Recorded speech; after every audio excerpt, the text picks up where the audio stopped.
꿈나무 여러분, 오유경 라디오입니다. 도도새 작가라고 불리는 김선우를 아시나요? 30대에 이미 인기 작가 반열에 오른 김선우는 멸종된 새 도도새를 매개로 현대를 살아가는 우리에게 꿈, 희망, 사랑의 메시지를 전합니다. 그런데 그는 언제부터 도도새를 그리는 것일까요? 그리고 왜 도도새를 그리는 걸까요? 최근 김선우 작가가 출간한 에세이 랑데부에서 그 답을 얻을 수 있습니다. 김선우 작가의 책 랑데부 중에서 봉보야쥐를 발췌해서 읽어드릴게요. 2014년의 겨울 졸업 전시를 마치고 저는 냉기가 감도는 실기실에 홀로 앉아 조급한 마음으로 어느 공모전의 지원서를 작성하고 있었습니다. 강원도 양양의 한 미술관에서 주최했던 그 공모전에는 특이하게도 예술가가 직접 계획한 여행을 실현시켜준다는 파격적인 부상이 걸려 있었습니다. 물론 아무 여행이나 무작정 보내준다는 건 아니었습니다. 그 여행이 앞으로 공모 지원자의 예술 활동에 있어 어떤 방식으로 영감을 줄 것인지를 보여주는 것이 무엇보다 중요한 선발 조건이었습니다. 일단 뽑히기만 한다면 어디든지 떠날 수 있는 기회를 준다는 것도 무척 매력적이었지만 꽤 권위 있는 미술관이 1년에 단 한 번 주최하는 공모전이었기에 그 당시 스스로를 작가라고 증명할 만한 이력이 거의 없었던 저에게는 그 기회가 무척 절실하게 다가왔습니다. 그때까지 저는 새를 그리고 있었습니다. 사실 대학 시절 내내 새를 그렸습니다. 물론 평범한 새는 아니었고 머리는 독수리나 부엉이 등의 형상을 갖추고 있으면서 아래로는 인간의 몸통을 가진 새 인간이었습니다. 오래전부터 동물 중에서도 새를 가장 좋아했습니다. 날개가 상징하는 자유로움을 언제나 갈망해 왔습니다. 학창시절 제가 가장 공감했던 단 하나의 문장은 베르나르 베르베르의 자신의 자유의지로 자기의 자유의지를 포기할 수 있는 존재는 인간뿐이었습니다. 미술대학에 진학한 후 저는 갑갑한 현실을 자유로운 새가 날개를 잃고 인간의 몸속에 갇힌 새 인간의 형상으로 표현했습니다. 그 작품들로 생애 첫 개인전을 열었을 때 전시 제목은 새상이었습니다. 당시 공모를 준비하는 과정에서 저는 우연히 도도새에 대해 알게 되었습니다. 남아프리카 인근 모리셔스라는 작고 아름다운 섬에 살던 도도새는 천적이 없는 평화로운 환경 속에서 날아야 할 필요성을 느끼지 못했고 결국 날지 못하는 새로 퇴화해 버렸습니다. 때문에 포르투갈 선원들이 그 낙원에 발을 들여 놓았을 때 그들의 운명은 정해져 있는 것이나 다름없었습니다. 포르투갈인은 그들에게 도도라는 이름을 붙여주었습니다. 도도는 바보라는 뜻입니다. 그리고 1681년 최후의 도도새가 죽임을 당했습니다. 지금 그들의 존재를 증명해 주는 건 모리셔스의 포트루이스 자연사 박물관에 박제된 도도새의 뼈뿐입니다. 그동안 새임에도 날 수 없는 새 인간을 그려왔기에 스스로 날기를 포기한 도도새와 재미있는 연결고리를 만들어 볼 수 있으리라 생각했습니다. 도도새의 비극이 우리 현대인들에게 의미 있는 메시지를 줄 수 있다고요. 그렇게 도도새가 여전히 존재한다고 가정하고 한 달간 도도새의 흔적을 찾아 헤맨다는 말도 안 되는 콘셉트의 여행 계획이 세워졌습니다. 그리고 믿을 수 없게도 그 여행 계획이 서류 심사를 통과했고 유명 평론가와 미술관장으로 구성된 심사위원들 앞에서 도도새를 찾으러 떠나겠다는 황당한 계획을 직접 떠들어 기회를 얻을 수 있었습니다. 그리고 충격적이게도 그들은 저를 모리셔스로 보내주기로 결정했습니다. 하지만 막상 결과를 받고 나서는 조금 두려웠습니다. 모리셔스라니, 그 낯선 나라의 이름을 떠올리는 것만으로도 낯설고 쌀쌀한 기분이 들었던 것입니다. 마크 트웨인이 신은 모리셔스를 만들었고 천국을 만들었다라고 했을 만큼 신혼여행지로 널리 알려진 아름다운 그곳으로 저는 이미 오래전 확실하게 사라진 존재들을 다시 찾아 나서겠다고 선언한 것이었으니까요. 도도새를 추적했던 그해 여름의 한 달은 오지로 떠난 모험가가 느낄 만한 막연한 불안과 설렘으로 내내 마음이 분분했습니다. 그곳에서 느꼈던 불안은 어쩌면 예술가임에도 불구하고 항상 명료한 답을 찾는 데 길들어 있기 때문이었을지도 모르겠습니다. 존재하지 않는 존재로부터 나만의 답을 찾아야 했으니까요. 그래서 그 상황에서는 하면 된다 보다는 되면 한다라는 자세가 무척 유용했습니다. 어쨌든 저는 치열한 공모 경쟁 끝에 승리한 10명 중에 한 사람이었습니다. 그것은 결과물을 만들어 발표를 해야만 한다는 의미였습니다. 저는 그랑베이라는 해안가 도시에서 머물렀습니다. 8월이었지만 그곳의 계절은 겨울이었고 겨울이었음에도 마치 한국의 초여름처럼 날은 따사로웠습니다. 독일인 B가 운영하는 숙소에 머물렀는데 그는 모리셔스에서 장기 휴가를 보내던 중 러시아에서 여행을 온 S와 사랑에 빠져 함께 지내고 있었습니다.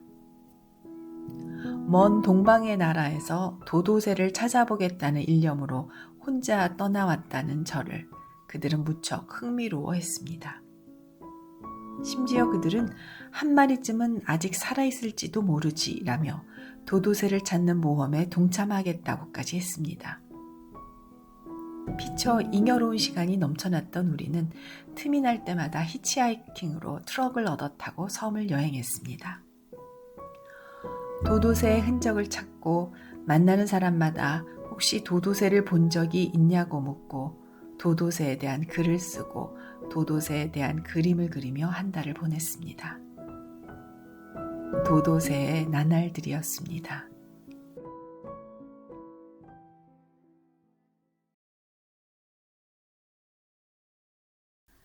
지금 저는 도도새 작가로 뜨거운 관심을 받고 있는 김선우 작가의 신간 수필집 랑데부를 펼쳤어요.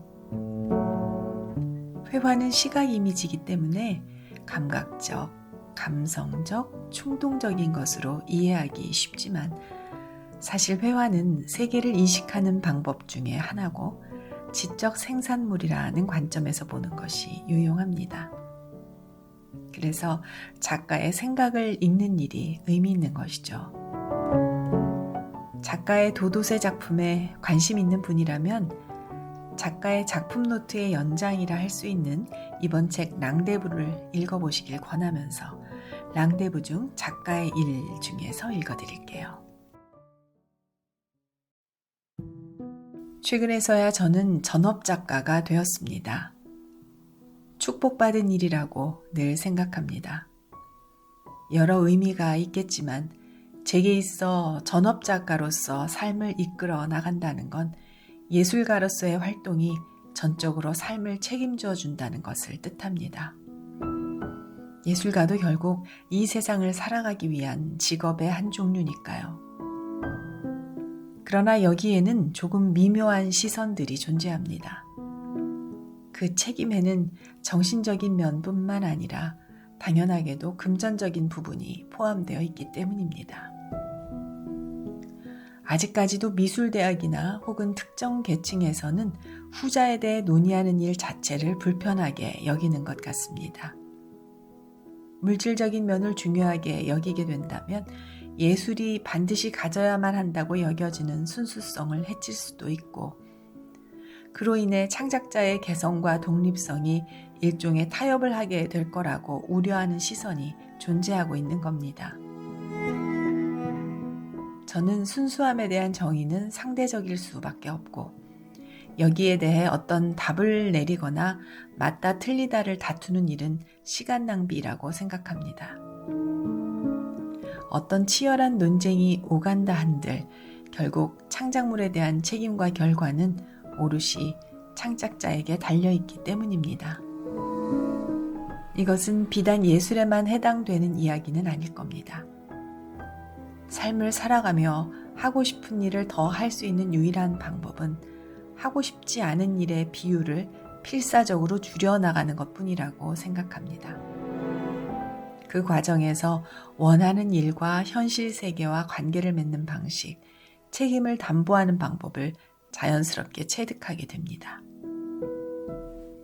그래서 제가 생각하는 직업적 순수성의 척도란 자기의 일을 대하는 책임감의 크기와 그 정교함의 정도입니다. 제가 느끼기에는 일이 업이 되는 방식이 그렇습니다. 거창하고 대단해 보이는 이야기를 하고 싶은 건 아니었습니다.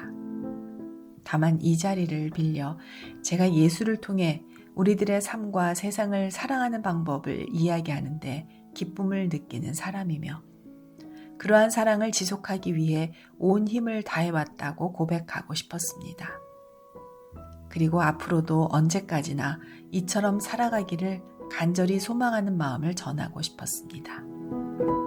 이 책은 그러한 사랑에 대한 이야기입니다.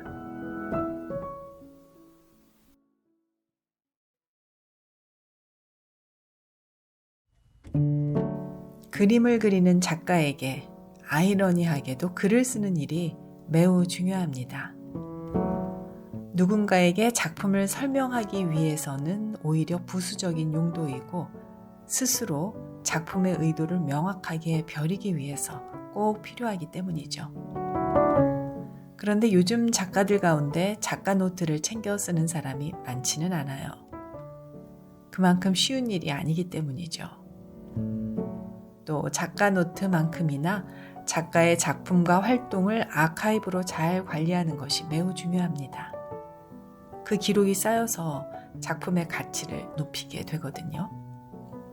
하지만 이 또한 잘 관리하고 있는 작가가 많지는 않습니다.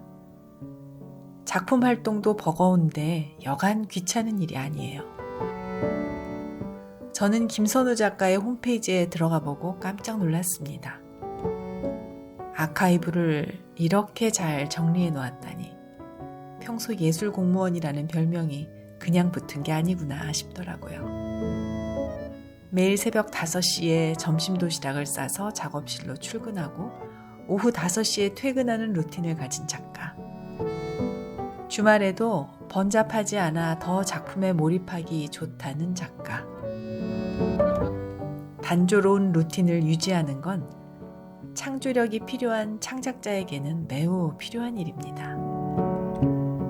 이렇듯 성실함으로 자기 가슴 속에 뜨거운 불을 잘 다스리는 김선우 작가이기에 이미 많은 관심을 받고 있는 오늘만이 아니라 미술계에서 묵직한 위치를 갖게 될 작가의 내일에 대한 기대가 커집니다.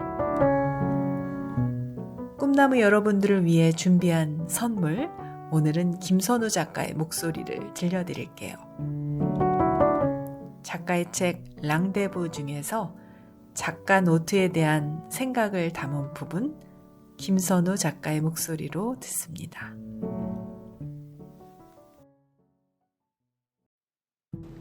작가 노트. 일기가 하루의 기록이라면 작가 노트는 예술가라고 불리는 한 인간에 대한 기록이자 세상에 대한 드라마입니다.